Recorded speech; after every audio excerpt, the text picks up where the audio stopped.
What are opioids? Opioids are commonly known as prescription medications used to treat chronic pain, such as pain experienced after a major surgery. Opioid drugs bind to opioid receptors on brain cells and throughout the body. Some of those cells control a person's digestion, pain, and other functions. That's why they can be so useful for people recovering from serious injuries or surgery. The use of opioids in the early 20th century. In 1909, Congress passed the Opioid Exclusion Act. This legislation is considered by many to be the official start of war on drugs in the United States.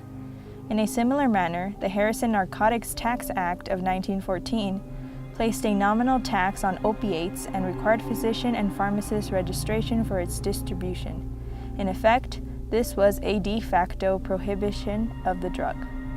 In 1916, a few years after Bayer stopped the mass production of heroin due to its dependence, German scientists at the University of Frankfurt developed oxycodone, with the hope that it would retain the analgesic effects of morphine and heroin, but with less physical dependence. Opioids' highly addictive composition and the oversaturation of opioid prescriptions are the reasons for the high death rates. It is now responsible for more deaths in the country. Solving the crisis calls for pushing bolder leadership and government funding for better treatment options. The opioid menace is a multispectral issue that should not only be left to the government but also involve the commitment of healthcare facilities, pharmaceutical firms, medical professionals, and the general community. Some people consider opioid addiction a moral flaw and believe it is not an issue that deserves the government's attention. Common misconception regarding opioids includes the fact that people take opioids recreationally. However, most of the cases of addiction are attributed to the overprescribing of drugs for people suffering from chronic pain. Moral flaw versus psychological illness. The citizens feel that treatment of opioid abuse should be a concern for the government, and many still consider it a moral flaw. However, that should not be the case since its cause was due to interaction of many factors. Furthermore, it should not be considered a moral flaw, but rather a psychological illness or disorder. For the abuser, the mind and the body have no control of the disorder. Therefore, opioid addiction should be treated like any other disorder. A national disaster. The number of recorded deaths from the abuse has prompted the government to declare it a national health disaster. President Trump established a commission task force to delve into the issues surrounding the menace in 2016. Similarly, Americans have already witnessed a considerable effort and determination from over 200 state attorneys, who have already sued the drug makers and medical professionals for mishandling it or for wrong prescription.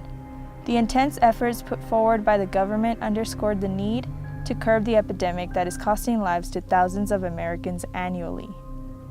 Families and friends are losing their loved ones. The personal accounts of victims and survivors of the drug abuse act as a true testimony on why the epidemic should be controlled. Sternberg 2018 illustrates the cruelty of the crisis by providing an account of a family that lost their loved one from its abuse.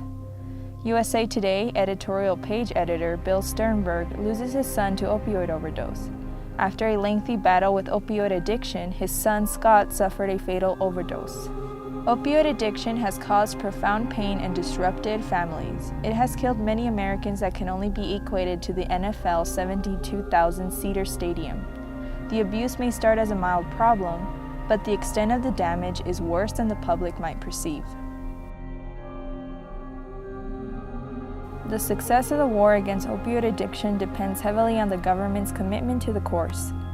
The public should avoid stigmatism of the condition and encourage the victims to seek medication-assisted treatment, MAT. Methadone, buprenorphine, and naltrexone are some of the MAT for the opioids addiction. MAT methods can significantly lower the resulting deaths from the abuse. However, more preventive measures ought to be put in place to lower the death rates from the crisis. Measures such as the declaration of the epidemic as a national disaster is a right move towards zero tolerance to opioid abuse.